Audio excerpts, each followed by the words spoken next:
back to my channel. Today I wanted to share with you my top 5 reasons why I dislike Korea. If you haven't watched my top 5 reasons why I love Korea, go ahead and watch that one after this one, before this one, whatever you want to do. A disclaimer to everybody, this video is not to hate on Korea, to shame Korea in any way. This video I would consider just more top 5 inconveniences to me, in my personal opinion. So please, please, please don't get on the comments and hate, because I am in no way, shape, or form hating on Korea, because I love Korea. I actually had a hard time picking my top 5 reasons why I dislike Korea. And honestly, like I said, I wouldn't even call them dislikes. I would just say inconveniences, because to me these are inconveniences that I feel like a lot of people coming from places like the US can feel. Number 5 would be the spam phone calls. So I went from California, where I was getting spam phone calls like every day, like 5 to 6 times a day.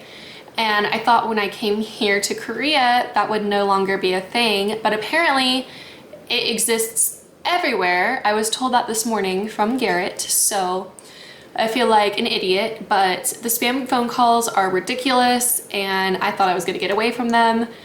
And honestly, I don't even know what they say half the time, or really any of the time, because I don't speak Hangul fluently.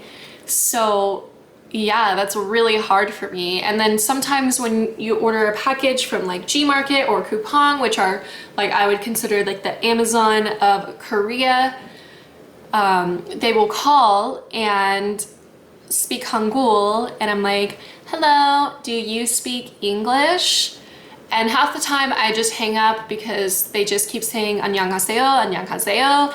And it gets really frustrating sometimes, but I know that they are usually calling to confirm delivery for that day.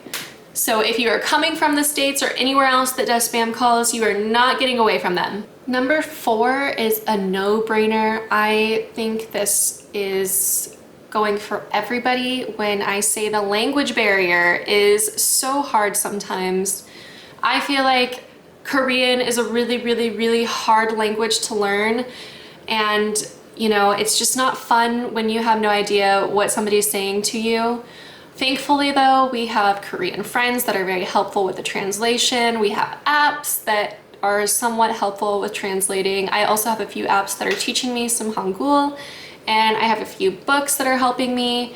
And we also got a tutor, so hopefully I can have a conversation maybe with like a dog or a child or a baby that doesn't even speak Hangul. So yeah, if you ever come to Korea, and if you know you're coming to Korea with the military, maybe, you know, get a few apps before you come and really start taking advantage of the time that you have before coming to Korea to learn a little bit. Number 3, a lot of people are gonna probably laugh at me, but I would say the driving, because honestly, I'm not a good driver, like at all. Garrett never lets me drive half the time, which is probably a good thing. I don't want to die and I don't want to kill anybody, so it's probably good. But the driving here is just like no other. I feel like, you know, you already have that anxiety of being in a different country where a lot of the street signs aren't in English, but they have tiny little English underneath them. But you already have that anxiety, and also I'm just not a good driver, so it's just not a good time. The only time I really drive is when I'm going to Camp Humphreys and back to home. I don't really drive anywhere else because it'd be scary out there, okay? I mean, one example, so you know how like in America where they have the off-ramp to get off the highway. So you're going straight and then you take the exit to get off. Here, they have that, but they also have you coming onto the freeway in the same lane, so sometimes it can get a little wild up in there and it's really scary. I don't know if you know what I'm talking about, but if you ever come to Korea, you will understand it. Once you see it, it's really scary. I don't like it, so thankfully Garrett can drive most of the time. Number 2 is the trash. Oh my goodness, the trash. It is so tedious. You have to separate every single piece of trash to whatever it is. So like hard plastic, bag plastic, all of the plastic, cans, bottles, glass, everything that you could think of, you have to separate. And I think the worst part about the trash is the food waste, because you have to literally sort everything out and dump it into gray, nasty trash cans with everybody else's food waste, and it's just smelly. And I just don't like the trash. To me, that is a major, major, major inconvenience. But in hindsight, it actually really, really makes me think about how much I'm using, and it's actually helped me cut down a little. Coming in at number 1, this really absolutely has nothing to do with Korea. It's just the fact that I'm here in Korea away from our families. And you know, sometimes it gets a little hard just being the two of us. Sometimes I want my older sister, that's also my best friend, here with me drinking a bottle of wine together, just hanging out like we used to all the time. So Alyssa, if you're watching this, I love you and I miss you and I'm always thinking of you. So give the 2 little girls a big hug and kiss from me and tell them Aunt Nana loves them as well.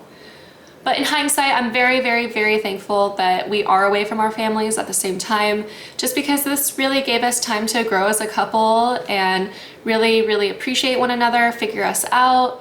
This was really only our first 2 years married here, so it's been really, really interesting to see where we've come from to who we are now. We also really have made awesome friends, and if y'all are watching this, hello, I will probably see you guys soon, but they're awesome, and we've actually made a little tiny family here in Korea. And you know, it's just sometimes hard when you don't have your actual family that you want to hang out with or go to family functions with. So that's the one thing that I absolutely do miss about not being at home. That is it with my top 5 reasons of why I don't like Korea. And like I said, this video was not to shame Korea, not to hate on Korea, because Korea is an amazing country with a lot to offer. I would just, like I said, consider them mild inconveniences, and if those are the only inconveniences that I really have, I'm very thankful, because there are a lot of people out here who hate Korea with a burning passion, and I just don't see it. And that is it for today, guys. I hope you enjoyed this video as much as I enjoyed making it. Like always, please like this video, subscribe, and follow me on my Instagram. See you next time, guys. Bye.